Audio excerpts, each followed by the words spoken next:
diskusi kita terkait dengan ekonomi pengembangan proyek.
Bisa dilihat ya, Pak. Saya cari yang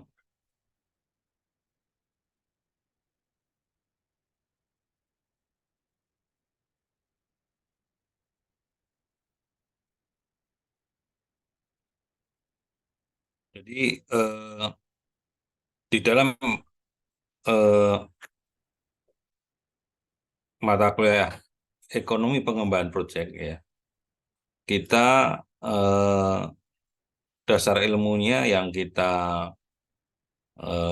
kaji ya itu dimulai dari ekonomi makro dan mikro ya, yang sifatnya kondisi aktual ya, bagaimana tinjauan ekonomi makro dan tinjauan ekonomi mikronya. Kemudian studi ekonomi pembangunan ya. Kemudian ekonomi teknik ya. Kemudian eh, ekonomi teknik ini eh, diupdate dengan model investasi infrastruktur sekarang.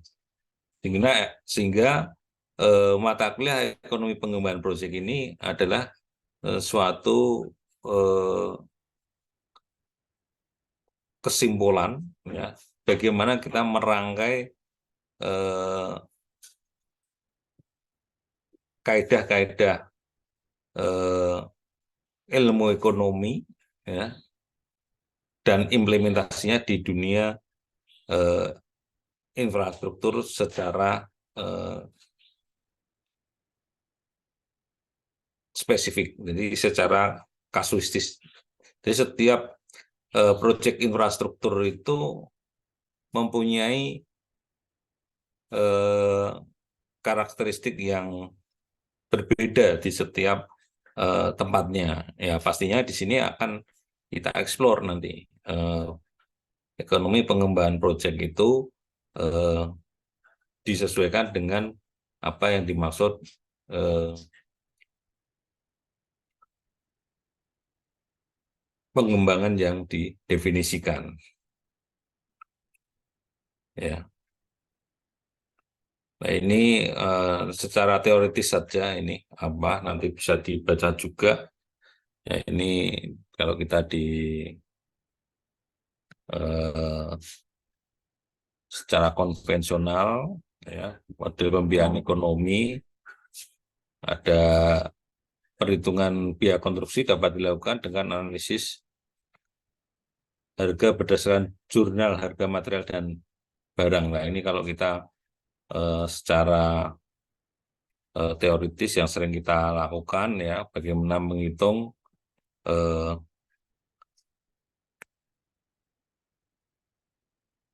harga tahun rencana dipengaruhi oleh waktu yang ditentukan dari selisih tahun pelaksanaan dan tahun existing dan tahun pelaksanaannya. Sehingga di sini eh, faktor inflasi yang ditentukan dari eh, waktu yang ditentukannya. Kemudian ini sudah sering kita lakukan ya, gunakan untuk menentukan eh, apa analisis-analisis yang sifatnya eh, kasus per kasus. Kemudian konsep ekonomi pembangunan. Di dalam konsep ekonomi pembangunan ya ada usaha untuk mengurangi kemiskinan dan penyebaran manfaat dari adanya makanan, kesehatan, pendidikan, dan peningkatan taraf hidup. Jadi ada suatu outcome-nya dari yang didefinisikan itu. Jadi menurut teori Hess dan Ross ya tahun 97 ya terkait dengan ekonomi pembangunan. Jadi dari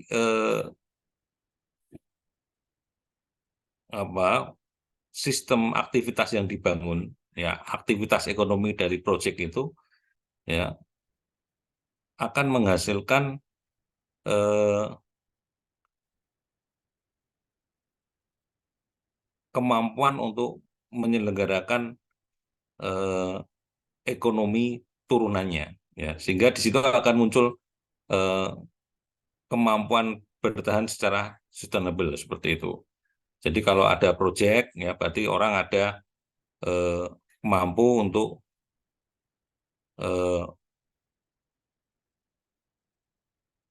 interaksi untuk mempertahankan hidup seperti itu. Jadi untuk eh, apa?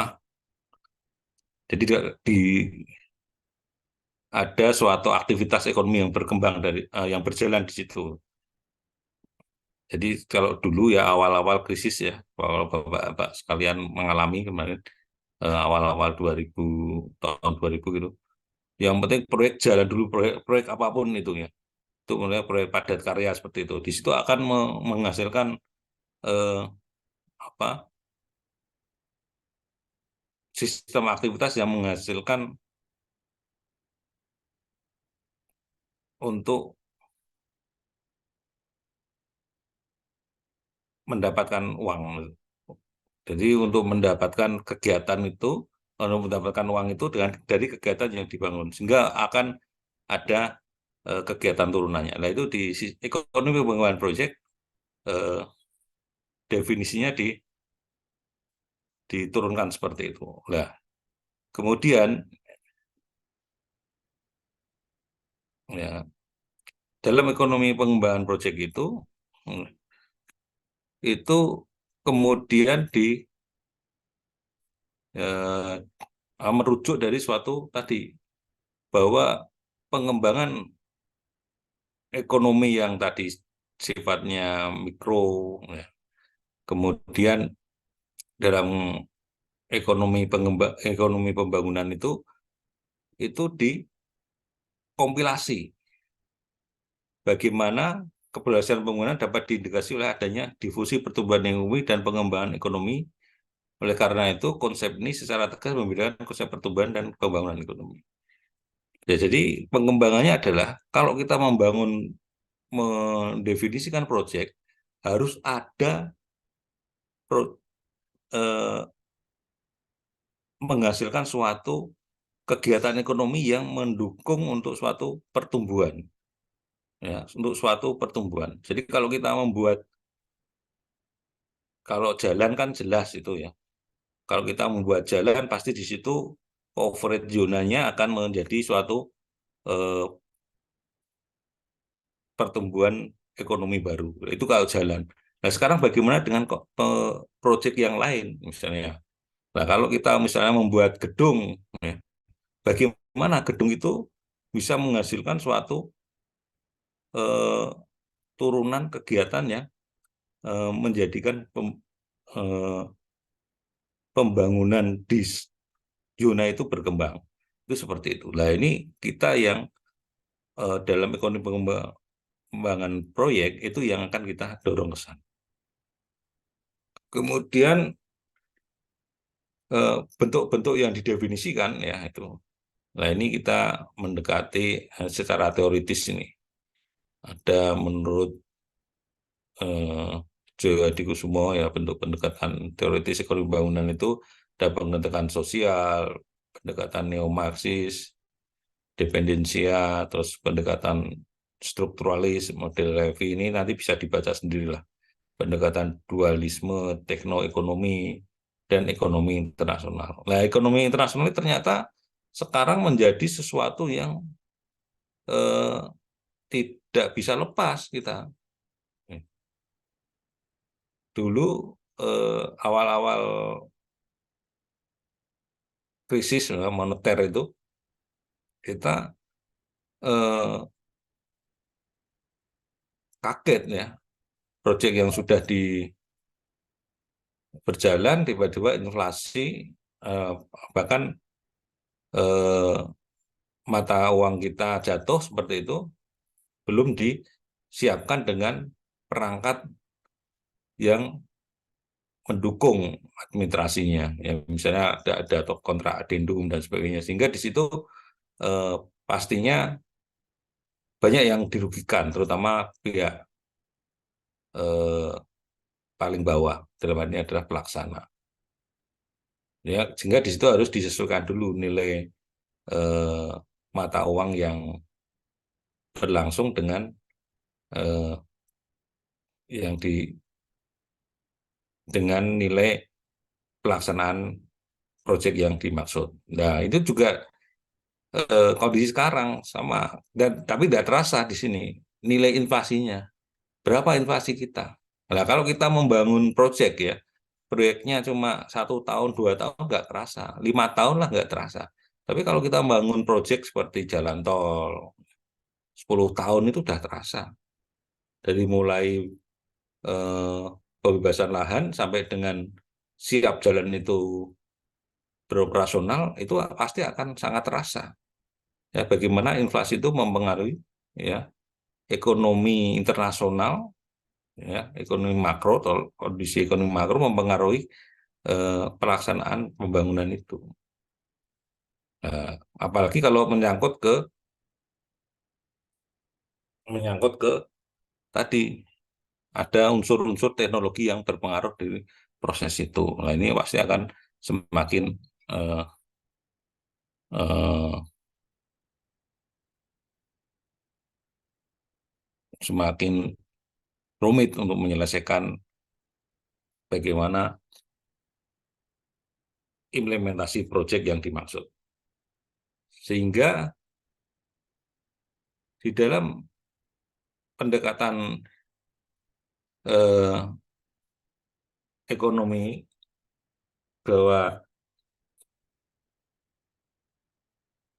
bidang-bidang yang terkait dengan kondisi ya di pendekatan ekonomi bangunan itu bidang sosiologi, antropologi, sosial psikologi, tata sosial budaya dan perilaku masyarakat ini juga menjadi suatu faktor yang menentukan bagaimana kita akan menentukan eh, apa yang dimaksud dari tujuan proyek itu. Nah, tujuannya apa ya? Kita eh, tujuan dari fungsi proyek yang kita rumuskan itu. Nah, kalau kita tadi membuat jalan ya bidang-bidang ini harus diwujudkan value-nya ya.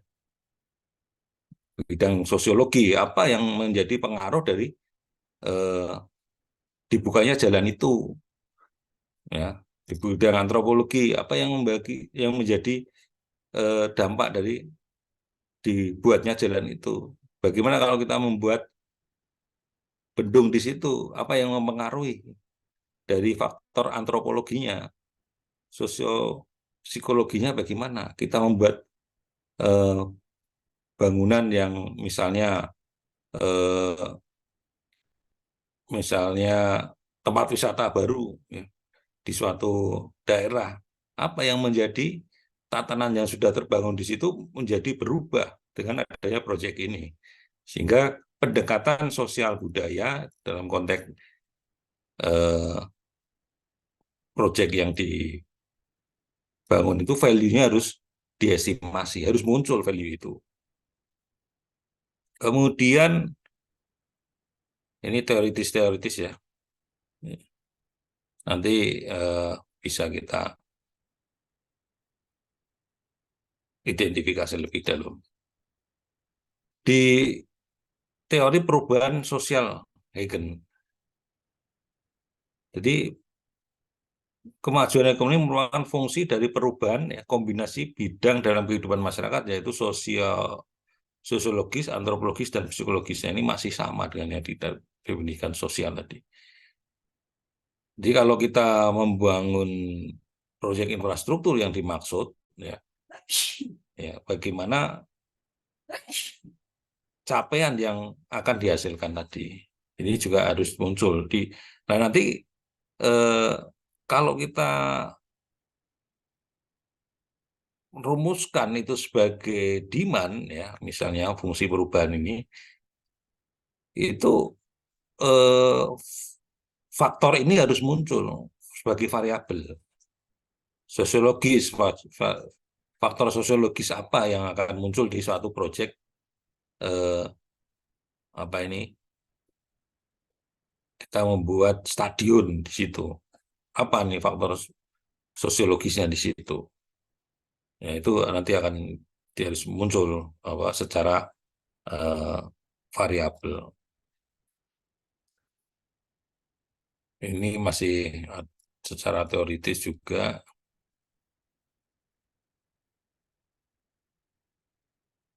Kemudian menurut Boyke ini, apabila masa terlalu terpaku pada tata sosial budaya yang ada, maka usaha menggerakkan stagnasi ekonomi tidak akan berhasil.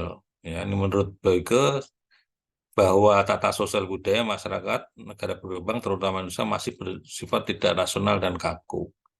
Nah ini pendapatnya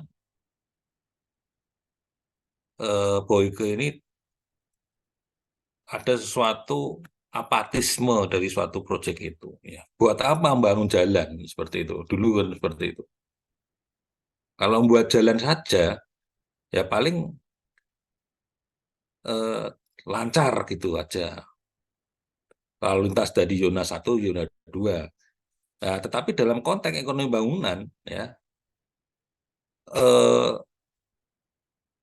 asas outcome-nya itu tidak langsung diperoleh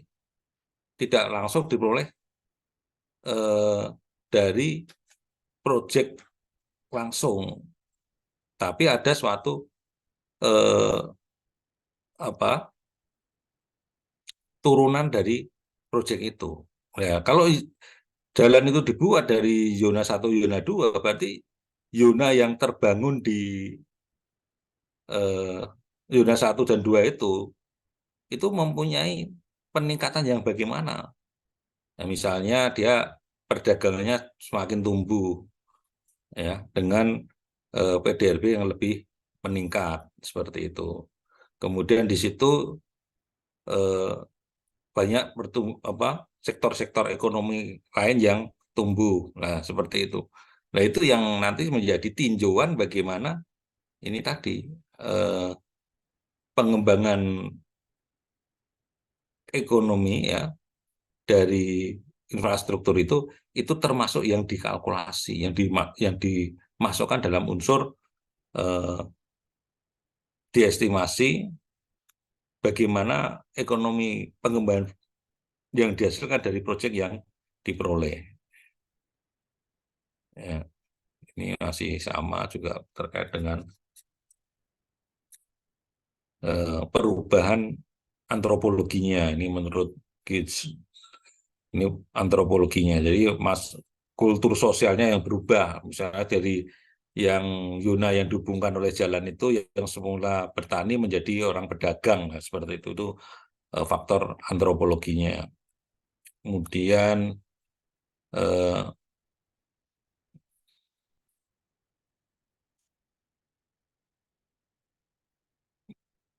masih terkait dengan antropologi ini ya, sosial interaksi yang nah, ini beberapa teori nanti yang kita lihat tentang dari ekonomi pembangunan itu yang sebagai spion aja ini ya.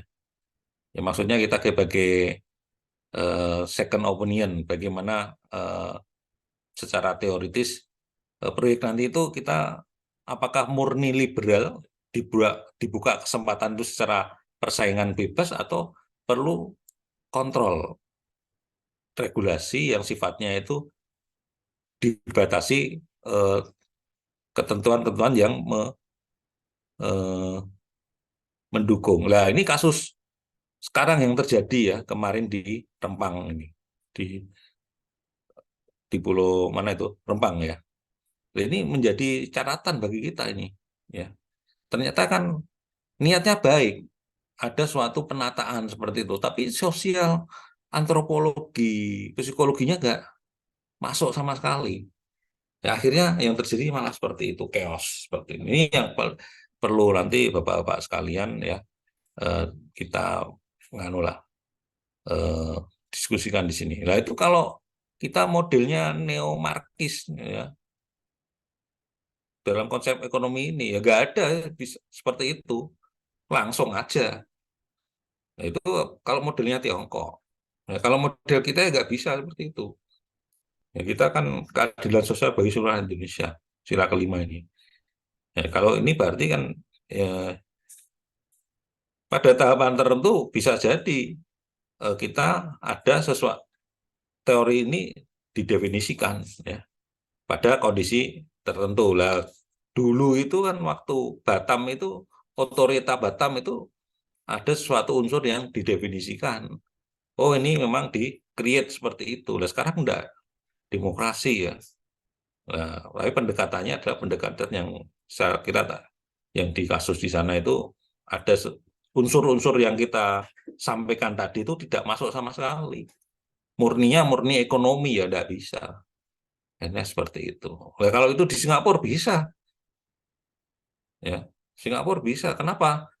Karena ini tadi otoritasnya tuh pernah nanti kapan-kapan piknik ke sana ke Urban Redevelopment Agency itu hampir semuanya begitu. Jadi Singapura tuh hanya meninggalkan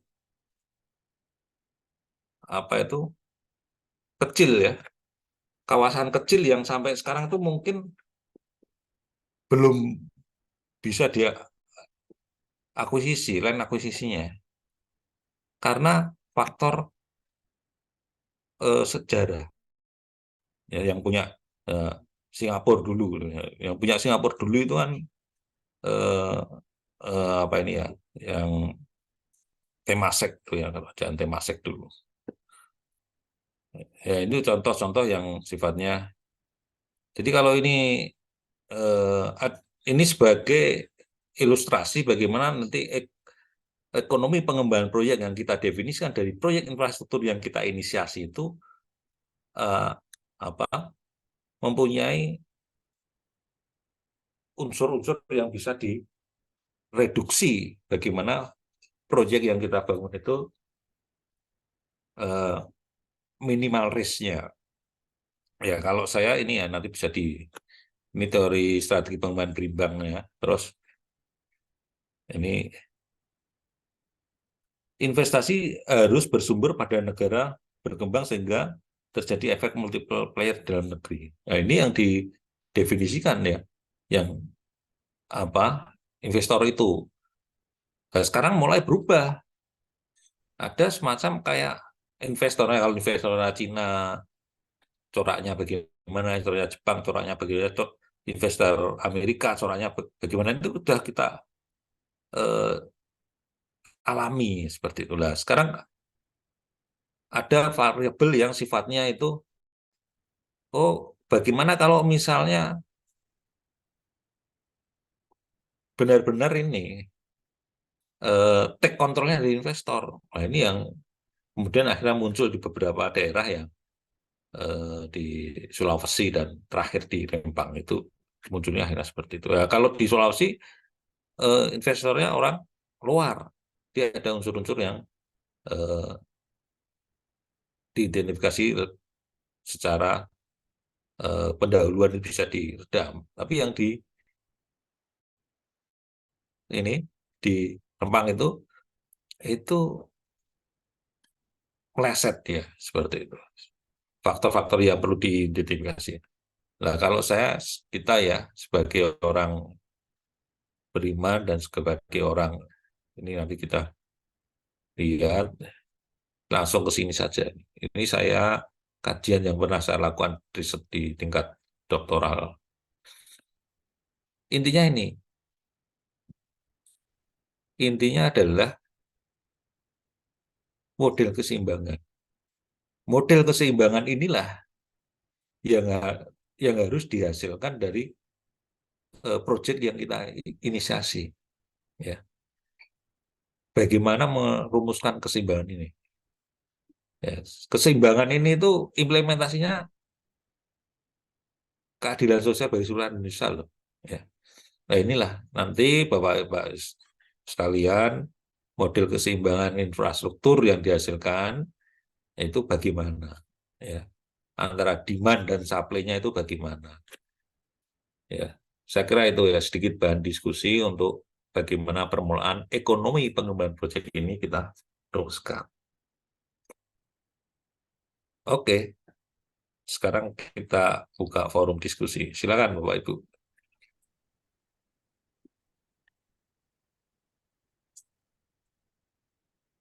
Silakan Pak, ada komen.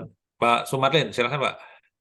Baik, Prof. Saya tertarik dengan yang Prof sampaikan tadi, second opinion sebagai kontrol regulasi. Ya kan? Memang banyak dalam hal pembangunan ini AMDAL ataupun di bawahnya UKL UPL atau mungkin waktu pembebasan lahan itu ada LARAP namanya, Land Acquisition and Resettlement Action Plan, itu seolah-olah memang sudah disetting untuk merekomendasikan bahwa satu proyek ini menjadi layak dan bernilai positif bagi masyarakat. Namun kenyataannya kan belum tentu demikian. Salah satunya yang di Pulau Rempang tadi. Ya. Kira-kira pernah nggak Prof menemukan jalan misalnya kita melakukan kajian baik LARAP maupun AMDAL itu tidak dibiayai oleh pemerintah, tapi sebagai pembanding dari LARAP ataupun AMDAL yang dilakukan oleh pemerintah. Mungkin case-nya itu, Prof. Nah, yang kedua mungkin ini pernah saya perencanaan pasar di Samarinda, namun akhirnya pasar ini tidak bisa dibangun karena berbagai permasalahan sosial, padahal fisiknya sudah dibangun sampai dengan fondasi tiang pancang. Nah, karena untuk merelokasi pedagang ini sangat sulit sekali, Prof. Ya. Umumnya kita tahu apabila satu pasar mau dibangun kembali itu rata-rata pasti terbakar, ya kan? Sehingga muncul asumsi ini disengaja gitu, Prof. Termasuk yang saat ini yang saya tangani tempo dulu ya. Tiba-tiba kok terbakar gitu loh. Nah, setelah itu baru proyek fisiknya jalan. Nah, kebetulan saya di perencanaan dulu, Prof. Nah, banyak regulasi pemerintah itu tidak mempertimbangkan faktor-faktor sosio tadi. Kalau di pasar tradisional biasanya karena aktivitas itu hampir 24 jam. Jualan mungkin sejak jam 2 pagi sampai jam 10 malam, tapi di malam harinya mereka kan pengadaan itu dari sumber-sumber produsen sayur dan sebagainya itu aktivitas pemasok ke pasar. Kemudian setelah itu baru aktivitas jual beli pedagangnya. Nah, Jadi hampir dikatakan kalau pasar ini bisa dikatakan 24 jam beroperasi. Sehingga mereka butuh, begitu mereka direlokasi, contohnya di Samarinda, dulu pasar sendiri, untuk tempat tinggal mereka diberikan jatah perumahan di perumahan Sungai Karamumus namanya, itu di Sambutan, dan itu jauh dari lokasi pasar yang tempat mereka beraktivitas. Akibatnya mereka ambil rumahnya, tapi sebenarnya yang itu dijual ke orang lain lagi. Jadi tetap aja mereka balik lagi, tidur di bawahnya lapak dan sebagainya lah, disekat-sekat dan sebagainya. Nah, sehingga memang eh, pendekatannya menurut saya agak kurang pas. Jadi eh, saya pernah mendesain itu, eh, pembangunan pasar, di sebelahnya kita bangun rusun, walaupun sampai sekarang belum belum terrealisasi. Rusun itu adalah eh, salah satu bentuk solusi sehingga mereka tidak jauh dari tempat tinggalnya, karena hari-hari itu mungkin sudah terbiasa anaknya pulang sekolah ke pasar, ya kan, ikut menunggui jualan dan sebagainya. Jadi sehingga kalau kita uh, berikan fasilitas hunian yang tidak jauh dari pasar, kemungkinan itu akan bisa lebih ini. Mungkin sisi lainnya, pembebasan lahan untuk rusun itu sendiri agak sulit.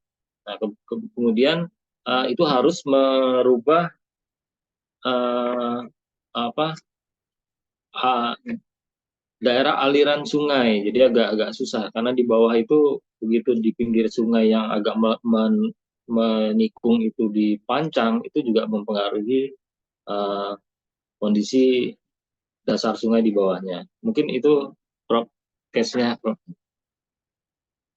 Baik, terima kasih Pak Sumarlin ya. Yang pertama nih, AMDAL nih. Boleh nggak ada second opinion gitu ya Pak ya? Kira-kira seperti itu Pak ya. Boleh nggak second opinion ya? Eh, harus ya, harus seperti itu. Gak, harusnya itu bagaimana penempatannya? Kalau secara regulasi prosedur itu nggak akan, tidak akan terimplementasi seperti itu. Second opinion yang sifatnya diharuskan itu ya. Tetapi yang dibangun adalah prosesnya. Prosesnya apa? Berdasarkan tadi PRA tadi, partisipasi rural appraisal.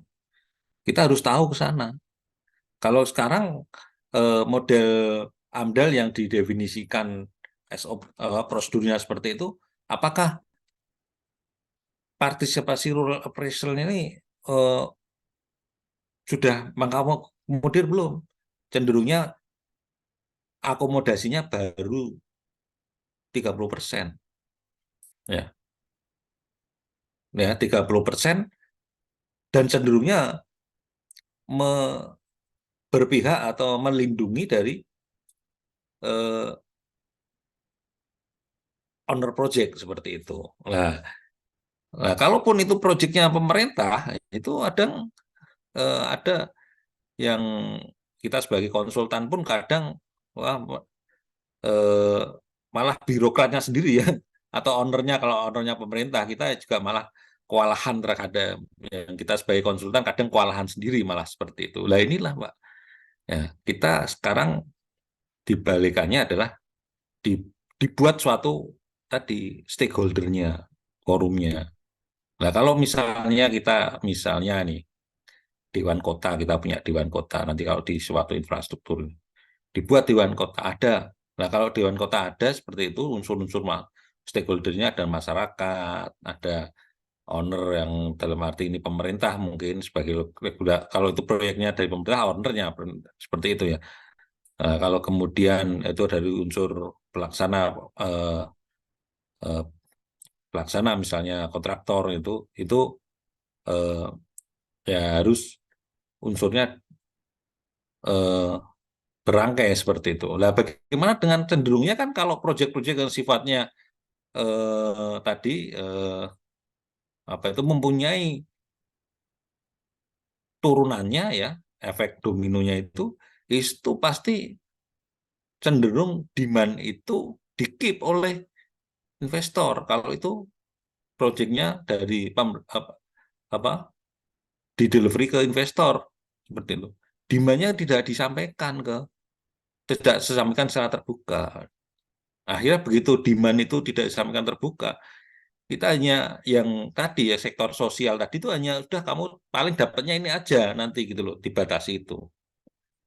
Seperti itu. Nah, inilah yang seharusnya tidak boleh ya. Ya, kalau kita didefinisikan tadi equilibrium seimbang pada titik tertentu, ya equilibrium itu titiknya nanti kita definisikan sampai demand-nya dan dalam regulasi itu gini, marginnya jangan kecil-kecil Pak gitu mesti ya.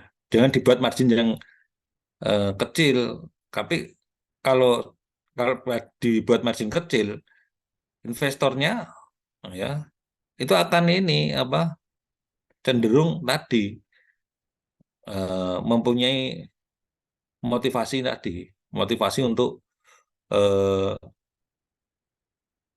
istilahnya itu merugikan yang eh, faktor sosial yang lain yang tidak yang sulit untuk terkuantifikasi tadi. Itu seperti itu. Ya bagaimana caranya? Ya caranya ya kita apa? Ya pastinya ya unsur itu tergantung tadi apa skala proyeknya. Kalau skalanya itu ya dibuat dari dasar. Nah, sekarang Pak Sumarin biasa community development itu kan proyeknya kecil-kecil kan gitu. Ya proyeknya proyek pemberdayaan di desa dan sebagainya itu dari awal saya mudah. Nah, nah bagaimana dengan tadi yang oh ini kan ada ini apa sebelum FS itu ya pra FS itu ya pra FS itu harus muncul dulu bagaimana nih, faktor resiko yang paling besar untuk sosial masyarakat tadi misalnya amdalnya. Nah itu eh, kalau berdasarkan peraturan di regulasi di LH aja ada kecenderungan oh mengikuti owner regulator misalnya seperti itu. Nah, kita ambil yang standarnya bukan ini Pak eh, di tingkat nasional. Kita ambil ya standar yang dari UNESCO misalnya seperti itu. Oh apa ini? Ambil Pak ini di kalau perlu Pak misalnya dalam perumusan itu di tor awal itu dimunculkan itu. Oh ini seperti ini. Nah kalau itu dulu ya itu kadang itu owner yang sifatnya ini ya mereka akan lebih eh, lebih ya istilahnya itu kalau lebih takut enggak ya terus saya lebih lebih teliti lah gitu lebih menjaga untuk eh, berusaha untuk me- mengikuti seperti itu. Nah, itu seperti itu lah contoh lah misalnya kalau kita merumuskan ambang batas udara di Jakarta ya itu kalau standarnya Indonesia aja ya itu pasti eh, relaksasinya masih jauh gitu loh. Tapi begitu kita ambil standar dari UNESCO, oh ini ambang batasnya minimal segini ya itu angka keamanannya akan lebih eh, baik seperti itu, lebih jauh, lebih prepare seperti itu. Seperti itu Pak, itu yang terkait dengan AMDAL. Boleh, tapi kan sulit untuk eh, tadi second opinion. Nanti cenderung wah nanti kita nggak boleh diinisiasi dari salah satu pihak, nggak boleh. Tapi stakeholder lah yang bangun. Ya, seperti itu. Ya, kalau misalnya kita kan unsur apa itu, katakanlah triple helix di project itu kan sekarang tidak hanya triple helix kan, unsurnya sudah lebih dari eh, triple helix itu lah itu stakeholder yang dimaksud. Ya, stakeholder yang dimaksud itu nanti diinisiasi di sana, dilempar aja kita misalnya. Kalau kita sudut sebagai apa itu praktisi di sebagai ini pelaksana misalnya itu dilempar, ya, ya. Resikonya tidak besar, Pak. Resikonya cuma paling perubahan apa itu eh, nilai proyeknya bengkak dikit lah paling seperti itu. Tapi tetap kalau demandnya ketahuan diidentifikasi, kita mau buat ini nanti demandnya segini ya, itu akan tetap ketahuan seperti itu. Maksudnya ketahuan itu terestimasi dengan baik seperti itu. Sehingga beban itu akan disangga oleh siapa di AMDAL itu, hasil AMDAL itu seperti itu. Itu yang terkait dengan AMDAL. Bagaimana dengan pasar ini? Pasar ini yang seperti yang sampaikan Pak Marlin itu hampir semua. Ya. Faktor sosialnya cenderung dianggap seperti itu. Termasuk di kampung saya, Pak, dulu seperti itu. Itu di alasannya gitu muncul seperti itu. Nah, itu pendekatannya ya karena pendekatan tadi. Pendekatan yang sifatnya, oh, yang penting ada pekerjaan tadi kan, proyek seperti itu. Enggak. Tapi mereka, stakeholdernya ditarik dulu, Pak, komunitas itu. Mereka itu harus diperhatikan ke sana. Ya, saya kira kalau pemerintah itu punya alatnya banyak lah untuk menuju ke sana. Ya, dari mulai dinas-dinas yang terbangun di strukturalnya itu sampai dengan perangkat yang di bawah ya untuk meng, apa itu konsolidasikan itu semua ada. Pemerintah punya banyak hal seperti itu. Baik di tingkat kabupaten kalau kita membuat pasar di tingkat kabupaten, tingkat eh, provinsi dan sebagainya itu perangkatnya ada komplit seperti itu. Nah itu di sana dibuka demandnya. Ya. Kita buat pasar ini nanti demand yang dihasilkan seperti ini. Ya. Demand yang dihasilkan itu eh, bisa dikatakan profitnya lah gitu. Profitnya seperti ini. Dibuka aja. Ya. Dan itu nanti sesuai dengan tadi eh, kalau kelas ya bisa dikatakan klasternya lah gitu. Kan di sana itu cenderungnya seperti itu. Nah, masalahnya itu di teknis operasional pada saat meng-hire ke sana itu. Kenapa?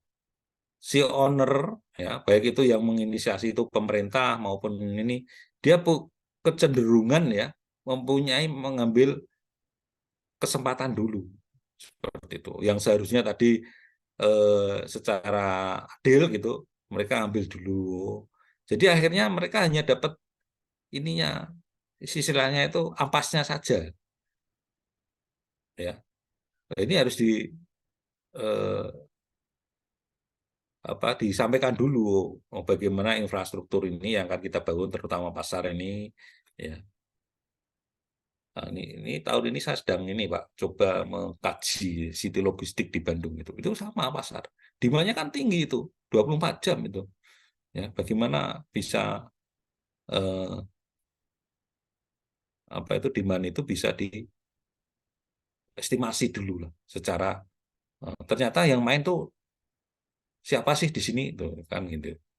Sebetulnya kan data pemerintah sudah ada itu. Ya, siapa yang dominan mempunyai perdagangan di sini, siapa yang hanya eh, mengikuti aktivitas ini seperti itu semua ada.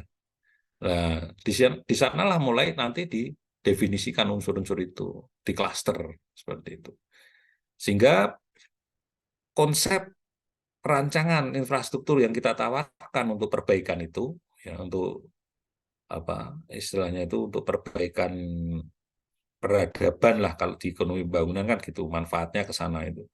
Nah itu bisa dipahami secara bersama-sama di kalangan stakeholdernya.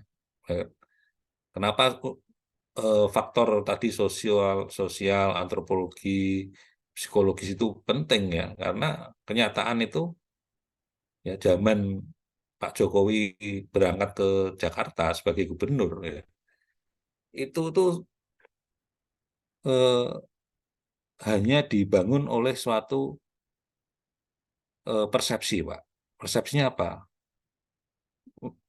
Apa itu? Mereka butuh Pak Jokowi untuk menjembatani itu. Kalau sebelumnya kan Jakarta pembangunannya kan, wah ini dari eh, pemodal-pemodal besar seperti itu kan. Alasannya dulu gitu. Nah, begitu Pak Jokowi ke Jakarta sebagai gubernur itu merasa seperti itu.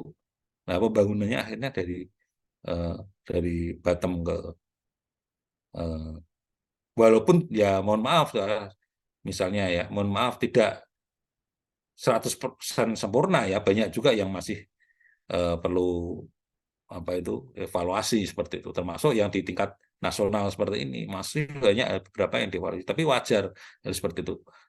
Nah, itu kenapa seperti itu, faktor psikologisnya karena merasa ada yang diperhatikan, Pak. Proyek infrastruktur kan gitu kan, itu apa, proyek itu tuh sebenarnya untuk siapa sih? Kalau proyek itu tidak terdelivery secara psikologis bahwa ini proyek untuk siapa, ya, ya akhirnya jadinya seperti kasus di Rempang seperti itu. Nah, inilah yang simbolik-simbolik seperti ini ya akhirnya eh, harus ya minimal sesuai dengan yang dipahami seperti itu. Saya kira itu Pak Marin ya. Karena konsep pasar ini kan hampir semuanya seperti itu. Jadi membuat konflik dulu baru di ini kan gitu, cenderungnya seperti itu. Nah, kalau Bapak-bapak nanti mau mengkaji itu dari faktor tadi ya, sosial, antropologi dan budayanya dulu ya, kalau di kita di arsitek itu ya boleh lebih baik itu. Karena kalau teman-teman sipil itu kan biasanya langsung dia ke demand-nya langsung. Demand-nya langsung, kadang itu ya sudah demand-nya sudah mengakomodir variabel yang ada tadi sosial itu. Tapi kadang tidak menyangkut ke sosiokultural tadi. Tapi teman-teman arsitek punya kans kuat untuk meng-create itu sosial kultural itu. Seperti itu, Pak. Jadi kemarin saya orang sipil juga ya. Eh, Kalau ngumpul dengan orang arsitek ya, kita di arsitek ini faktor yang orang sipil tidak harus kita tambah ya, value-nya itu tadi sosial kultural, karakteristik itu teman-teman arsitek yang harus digali. Tapi kalau teman arsitek itunya kurang, itu juga nanti sama orang sipil di ini apa itu dikritik gitu loh, karena ke sana dulu. Sehingga inisiasi proyek itu oh merasa dibutuhkan oleh setiap stakeholder di situ. Kalau tidak merasa dibutuhkan, jadinya ya faktor eh, sosial yang muncul seperti itu. Nah, itu kalau ditambah ditunggangi provokator itu cepat itu Pak, seret gitu. Itu yang terjadi kan seperti itu di kita itu. Saya kira itu Pak, ini bahan diskusi. Saya setuju yang dengan pasar itu. Saya pernah ada kajian yang inilah sifatnya belum saintifik Pak ini. Nanti kalau ini penelitian yang saya dan mahasiswa saya ini yang di S1 ada 3 orang nih saya create di situ di pasar mana ini Ciroyom itu, ditambah dengan teman-teman risetnya di tingkat S2 ini nanti bisa mungkin akan ketemu benang merahnya gitu. Karena faktor itulah yang sebetulnya bagaimana eh, sekelas kota besar ya, misalnya Bandung ya, pasar tradisionalnya masih ini kok Pak, ya masih mohon maaf ya eh, kurang bersih lah gitu. Itu seperti itu. Minimal bersih dulu kan. Tapi namanya pasaran untuk mencapai bersih kan susah itu kan. Nah, itu Nah, kalau tertata rapi baru bersihnya pasti mengikuti. Ada pasti pasti bersih. Tapi kalau belum tertata itu kan berarti tidak bersih, Pak. Nah, itu seperti itu. Nah, ini yang menata itu harusnya juga unsurnya eh, ini sentuhan kultur nih, budaya ini, arsitektur ini yang lebih menarik seperti itu. Itulah gitu Pak ya. eh, Komen saya, pendapat saya. Mungkin dari teman-teman yang lain silakan. Ini yang memang pengkajiannya itu ke sana dulu kita itu. Sebelum ke nanti, oh ini langsung investasi ini gampang kalau itu. Kalau investasi gampang, oh ini sudah biasa. Nah, penggalian inilah yang ternyata harus kita eh, explore, kemudian kita kuantifikasi dari teori-teori tadi. Ya, seperti itu. Implementasinya bagaimana tepatnya? Oke, gitu Pak Oke, Marlin ya. Prof. Ada yang lain? Ya, terima kasih.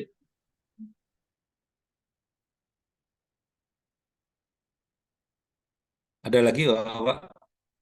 Ini Pak, Ya Pak Yul, silakan. iya Pak. Sebelumnya nyambung dari Pak Marlin tadi terkait contoh kasus yang di Samarinda itu Pak. Nah, jadi ya sedikit mengetahui juga Pak pengalaman karena memang pernah mendampingi apa namanya proses-proses terkait dengan konsolidasi maupun relokasi itu. Pak. Memang masyarakat itu kan paling takut dan paling anti mendengar kata relokasi atau penggusuran kan gitu Pak. Nah, eh, sebenarnya mungkin tadi yang Bapak jelaskan terkait bagaimana eh, kasus misalnya di proyek-proyek infrastruktur yang sifatnya memang ada tujuan besar dari kapitalis misalnya gitu Pak ya, dari pengembang itu untuk ekonominya supaya meningkat dan seterusnya. Tapi kan kalau di proyek-proyek infrastruktur strategis misalnya Pak di contoh kasusnya tadi yang dijelaskan Pak Martin itu di pernataan di Karangmumut itu Pak yang di dekat pasar kebetulan. Nah, itu kan memang sebetulnya ada fungsi fungsi ekologis Pak yang mau dipertahankan gitu. Karena memang Sungai Karangumus itu secara apa namanya kajian dari Balai Wilayah Sungai itu memang sudah pada titik yang memang harus memang direvitalisasi dan memang harus ada apa namanya proses yang lebih cukup apa namanya ekstrim gitu ya. Artinya menyesuaikan dengan hasil kajian mereka memang yang bangunan berstatus quo seperti bangunan liar maupun permukiman gitu Pak yang kebetulan juga berada di pasar yang tadi dijelaskan Pak Marlin itu memang ya harus mau tidak mau secara kajian mereka itu harus dipindahkan gitu. Nah, cuma yang menarik gitu Pak, eh, ada dua segmen sebetulnya yang dibilang Pak kemarin itu adalah segmen lanjutan dari proses-proses pemindahan yang dilakukan oleh Pemkot. Jadi Pemkot itu kan kalau tidak salah memang secara mekanisme yang dijelaskan Pak Marlin juga sebagai pemrakarsa dokumen larapnya, kemudian dokumen di file UPL-nya itu semua memang sebuah readiness kriteria yang harus dilakukan. Tapi ketika mereka mau memulai dari tahapan persiapannya itu, Pak, kayaknya itu proses pendekatannya itu kurang persuasif gitu sepertinya kayaknya, Pak. Jadi coba membandingkan dengan segmen yang sebelumnya yang sudah dibersihkan dalam arti ya sudah direlokasi itu ternyata lebih smooth gitu, Pak. Ternyata memang ada dua pendekatan yang berbeda gitu. Kalau yang terakhir mungkin yang sampai dengan ada penolakan, sampai ada demo, bahkan mereka memblokade jalan itu yang ada di sekitar pasar, itu sampai Pak Sekdanya turun langsung juga ke lapangan bersama Satpol PP waktu itu. Itu memang mereka eh, pendekatannya secara ini kurang, secara sosialnya, secara persuasifnya kurang. Membandingkan dengan yang sebelumnya itu, melalui pembiayaan dari lender, dari Bank Dunia, itu memang itu tadi Pak ya Bapak sebutkan mungkin ada pola-pola yang lebih smooth, lebih mengedepankan diskusi dialog gitu kan Pak. Jadi bahasa-bahasa relokasi itu memang tidak langsung keluar gitu, tapi pelan-pelan dijelaskan tentang bagaimana pentingnya fungsi ekologi sungai supaya sungai ini karena gini Pak sempat ini menjadi dasar juga kemarin adanya proses-proses yang lebih singkat untuk melakukan relokasi ini, karena Pemkot tempat Samarinda itu dilanda banjir besar, Pak. Waktu itu banjir besar itu sekitar 5.000 kakak yang terdampak.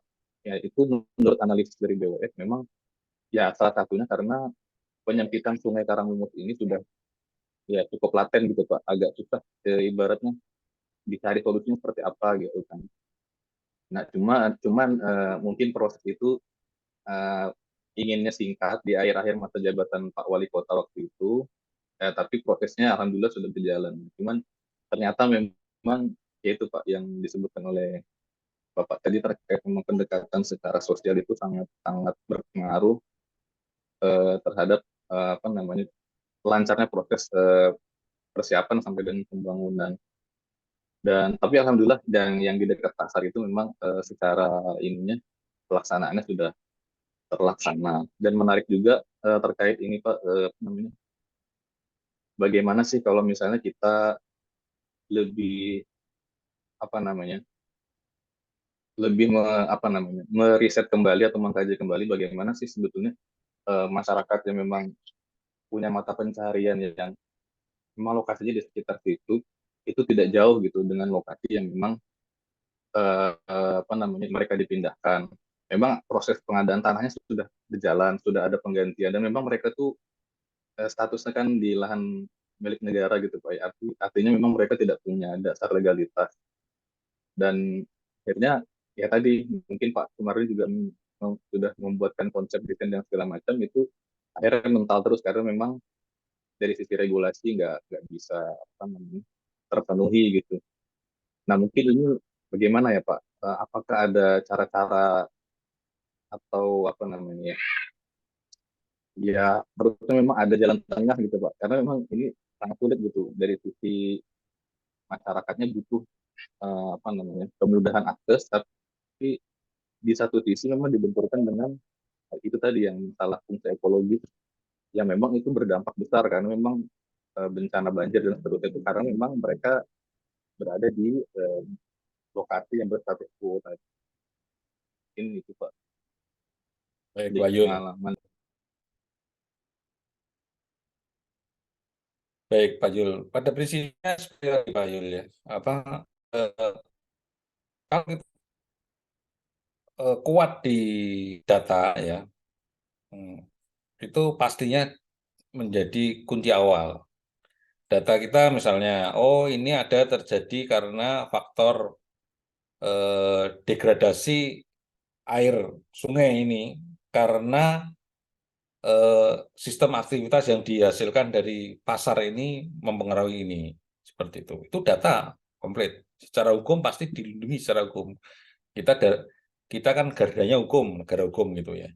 Seperti itu. Terus kalau kemudian itu eh, apa warga itu tidak berada di tanah milik pribadi kan, punya tanah negara. Ya, itu satu itu garda hukum itu kan satu itu. Tapi kan ini menyangkut perut, Pak. Semuanya ini menyangkut perut. Kalau itu disingkirkan, ya mereka pasti nggak bisa makan. Mereka akan berjuang mati-matian dulu untuk perut ini. Ya, itu hukum alam, Pak. Bukan hukum negara, tapi hukum alam. Ya. Ya, caranya gimana? Ya saya sebagai orang teknik ya, mungkin orang sosial akan lebih punya pendekatan. Ya kita masuk sebagai yang berada di posisi mereka. Tuh. Kita masuk dalam komunitas itu sebagai mereka, sebagai pedagang yang berada di posisi ini. Kalau saya enggak makan Pak, warung ini misalnya seperti itu enggak buka warung ini, saya enggak makan. Di pasar tradisional kan umumnya gitu Pak. Mereka itu eh, yang klaster paling bawah. Mereka jualan hari itu ya makan tuh hari itu. Gitu. Tapi ada klaster yang paling atas.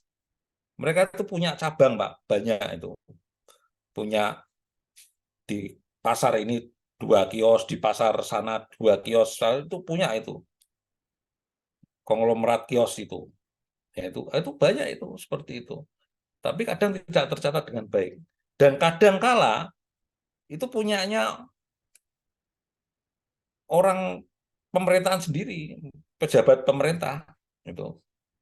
Orang dinas pasar, dia punya kios di situ 2, 3 seperti itu. Itu seperti itu. Itu kita harus punya data itu.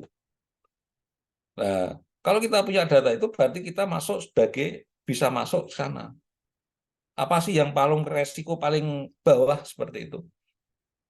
Resiko paling bawah ya tadi, komunitas yang istilahnya itu harus mempertahankan hidup harian. Nah, seperti itu. Nah, kemudian ya, demand kita buka. Pak, kalau kita merumuskan konsep seperti ini, ya, nanti akan menjadi pertambahan income seperti ini. Tapi itu kan tidak rasional bisa dibaca mereka, Pak. Ya, mereka tidak bisa langsung baca dengan konsep itu, hitung-hitungan kita, nanti, oh ya benar seperti ini, nggak bisa. Tapi di konsepnya adalah tadi, partisipasi rural appraisal. Kumpulkan. Ya, mereka diberi kesempatan untuk menyampaikan aspirasinya, ngomong sini seperti ini. Ya, kalau perlu ya itu pastinya selalu direkam dan selalu menjadi dinotulensi kan, berita acara per berita acara kegiatan itu. Seperti itu.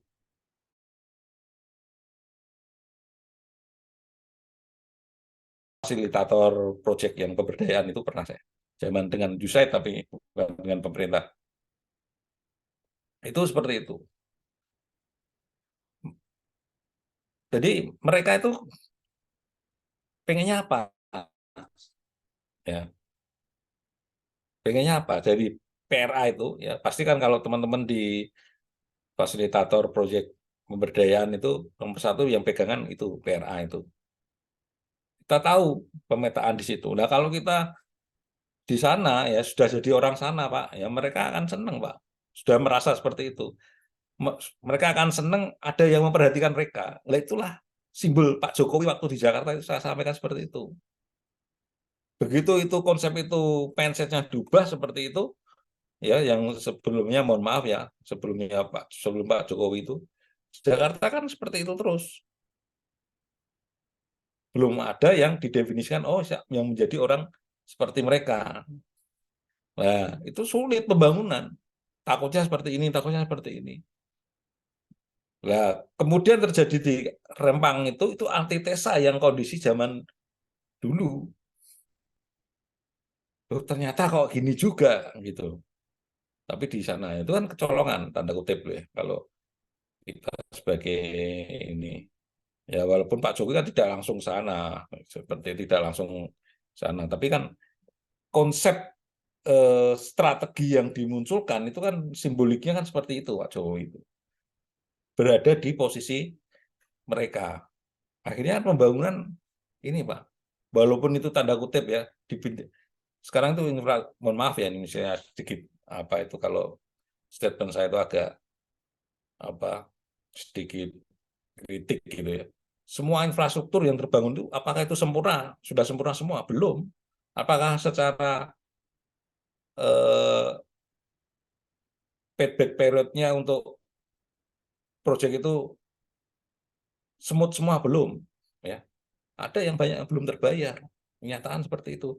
Tapi kan keep silent, Pak. Keep silent ada yang istilahnya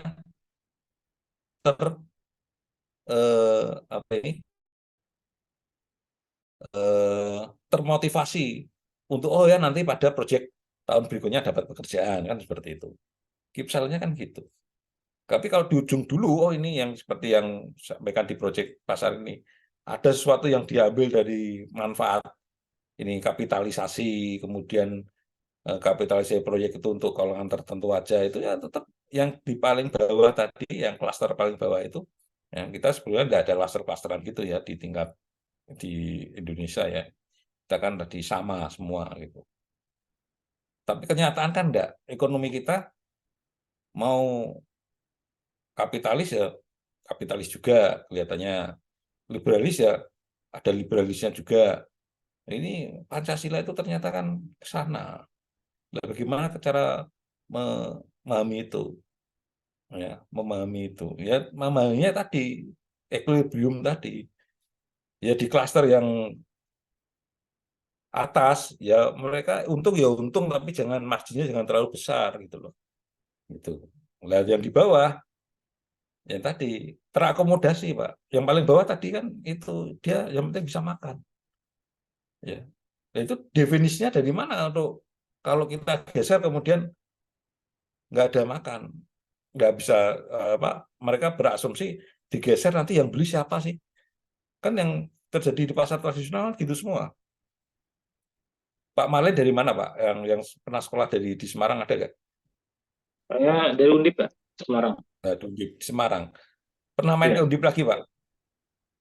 Terakhir ya bulan ini juga bulan Agustus, Prof. Belum aku. Udah pernah Barito, Pak? Lihat Barito? Barito, Jalan Barito ya. Bukan, Barito itu loh, di pinggir yang pasar bekas itu loh, Oh iya, itu yang di banjir kanal eh, timur. timur. Ya, Ya, sekarang mana, Pak? Nggak ada toh? nggak ada. Iya, itu seperti itu. Ya, Contoh seperti itu. Itu padahal kalau dulu orang belanja di Barito tuh kesannya, wah ini pasar black market seperti itu. Gitu, Pak ya, black market di sana. ya. Pasar apa Nah, aja ada di situ. Pesan dulu. nah apa aja. Tapi barang-barangnya juga nggak jelas gitu. Ya, Alasannya seperti itu. Tapi kemudian image-nya berubah, ya kan? Image-nya berubah menjadi akan ngimbangin yang kapitalisasi di jalan yang lain itu, di jalan Mataram itu, seperti itu. Kemudian sekarang bisa digeser, ya, seperti itu. Ya itu karena tadi pendekatannya ke sana, pendekatannya ke sana. Kita posisinya sebagai posisinya posisinya sebagai eh,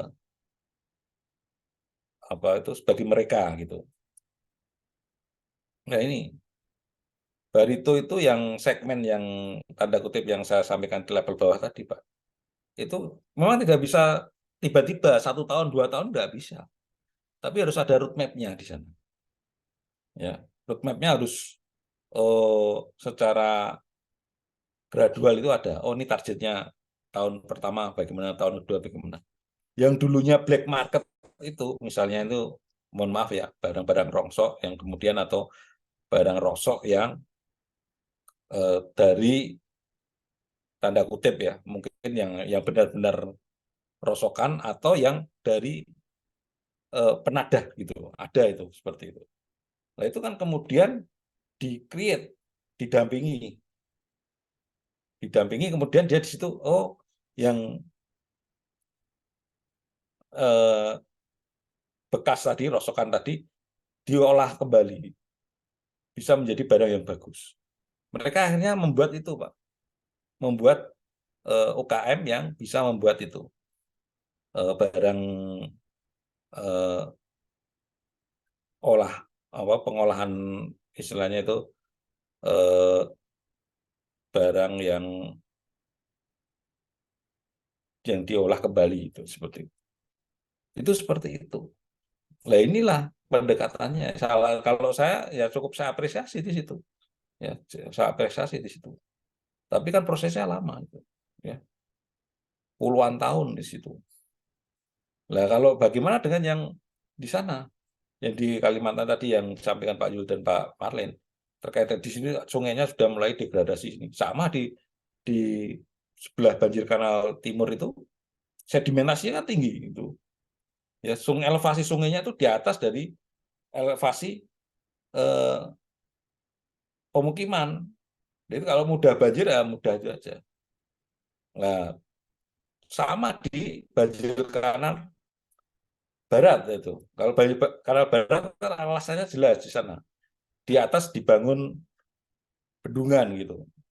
Itu direvitalisasi sungainya, digeser semua.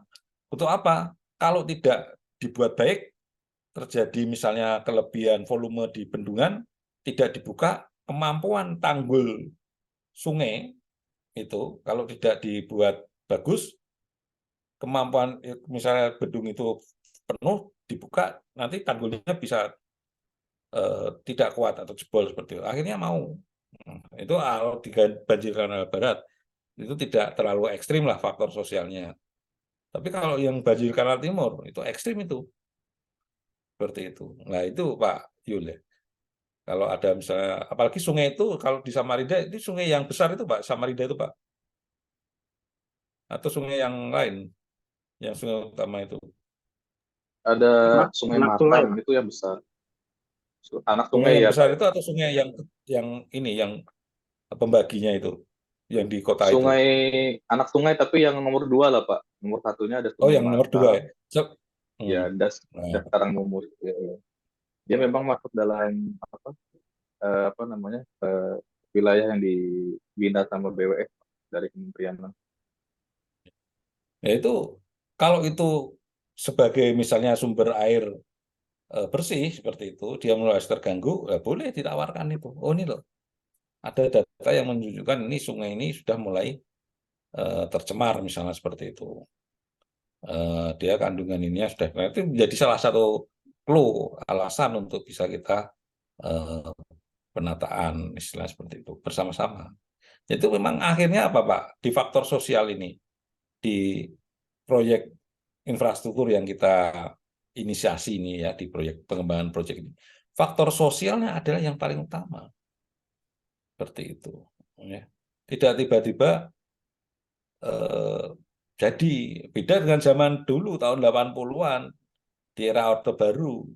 Orang membuat proyek wah, langsung dengan suatu tadi katakanlah walaupun bukan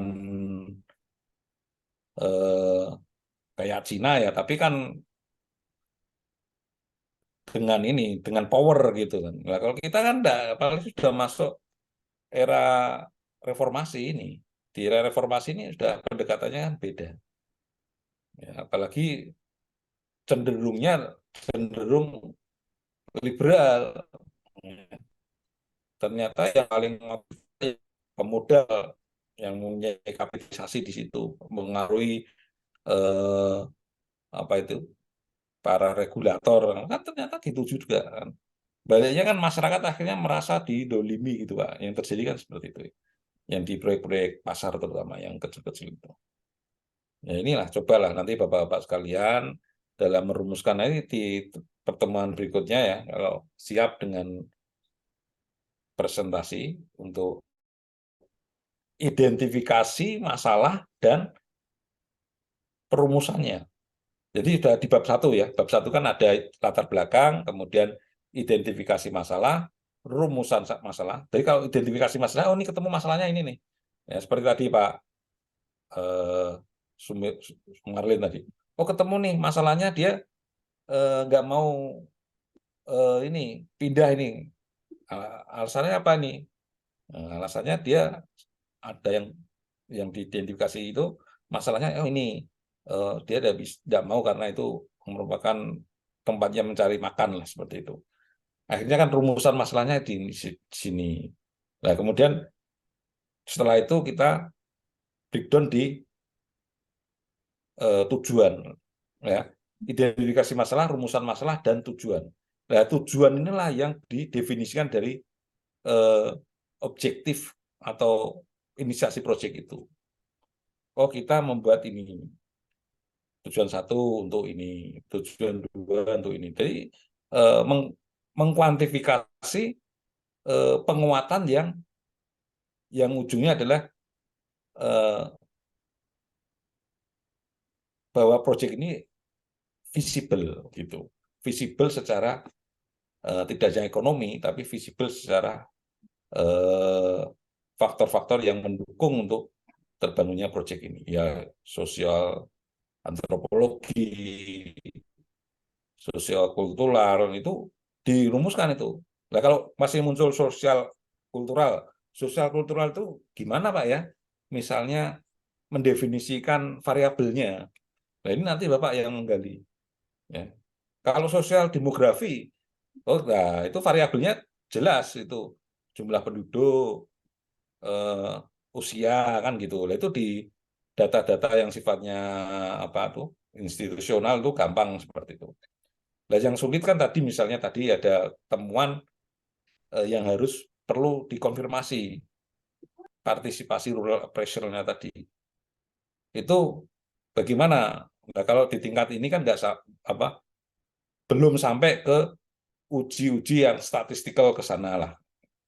Uji persepsi belum, ke kualitatif itu belum. Ya, cuma Bapak dan Ibu nanti bisa merumuskan variabelnya aja yang sifatnya apa yang akan dieksplor nanti. Nah, itu kalau di riset yang kualitatif ya, itu nanti muncul ini tadi uji persepsinya ya digali persepsi masyarakat itu bagaimana, terus diuji secara statistikal. Statistikalnya apa ya? Kalau persepsi ya yang non parametrik tadi, yang tidak berada parameternya, non parametrik itu kan uji reliability seperti itu harus yang muncul seperti itu. Nah, itu kan sebetulnya memang permasalahan kita itu dimulai dari yang non parametrik, yang tidak ada parameternya itu seperti itu. Saya kira itu ya untuk jadi next pertemuan saya kira Bapak sudah dengan inilah tema dan tadi identifikasi masalah, judul apa identifikasi masalah dari judul itu, kemudian rumusan masalah dan tujuannya. Nanti kita share di sini. Nah itu berarti kalau pertemuan 1 bulan 4 kali itu, ya, itu Bapak-bapak sudah bisa menulis 3 lembar kan gitu. Dituangkan di 3 lembar kertas kan mudah. Bulan 2 3 lembar lagi, 3 lembar lagi, berarti kan sudah 9 lembar lah, 10 lembar jadi paper selesai. Nah, kita bahas di sini validasinya oke. Ya, saya kira itu ya, Pak. Ada lagi? Ada.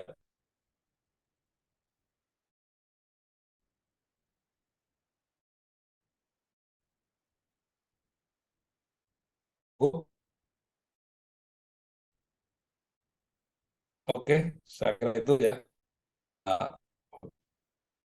Dan Pak itu next pertemuan next